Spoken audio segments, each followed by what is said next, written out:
Some First Nations leaders are calling on Ottawa to rein in the separatist rhetoric coming from Alberta. When treaties were made, there was a sacred covenant between our people and the Crown, and they're not being honored today. The calls are in response to Alberta Premier Danielle Smith's proposal to change the referendum rules and make it easier to vote for secession. Now, yesterday, Premier Smith says she's going to hold a referendum next year with the question of separation included if enough people sign a petition calling for it. For more, we are joined this morning by Niigaan Sinclair, Professor of Indigenous Studies at the University of Manitoba. Welcome back. Bonjour. Good morning. Yesterday afternoon, Premier Smith addressed the referendum question and separatist concerns from First Nations leaders. I want to play for everybody what she had to say. Therefore, any citizen-initiated referendum question must not violate the constitutional rights of First Nations, Métis, and Inuit peoples, and must uphold and honor Treaties 6, 7, and 8 should any referendum question ever pass. This is non-negotiable. What is your reaction to Premier Smith's comments, and how do you see that moving forward? Well, holding a referendum on Alberta separation would not only be, it would be a removal of the treaties that cover almost the entirety landmass of Alberta.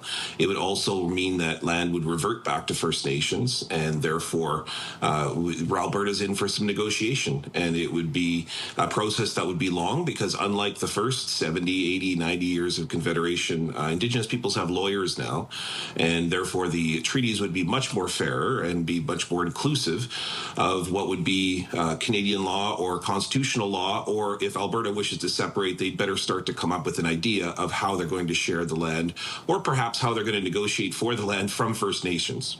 Yeah, and a reminder to everybody at home, if they haven't been following the story closely, as you say, most of the province is covered under either Treaty 6, 7, or 8. These are made with the Crown, and these were signed in the early 1800s. So these go back a long way, longer than Alberta's been part of the country. So last week, some First Nations leaders released a statement that read in part, under our treaties, vast areas of Alberta are held in trust by the Crown for the benefit of the Treaty First Nations, not as property of the provincial government. Our treaty territories predate Alberta's entry into Confederation.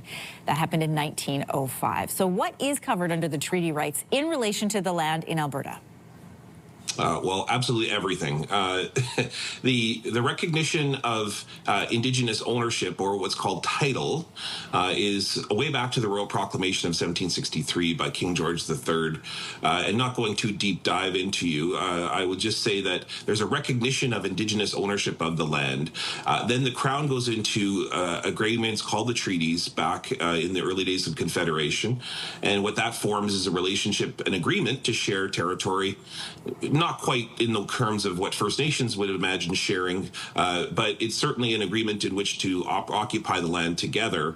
And so if you remove the Crown from that situation, the federal government, and then you remove Alberta from Confederation in an independent state, then immediately First Nations would then, they would control the land, they would own the land, and then on top of that, you would have to figure out some kind of legal agreement to share that territory together.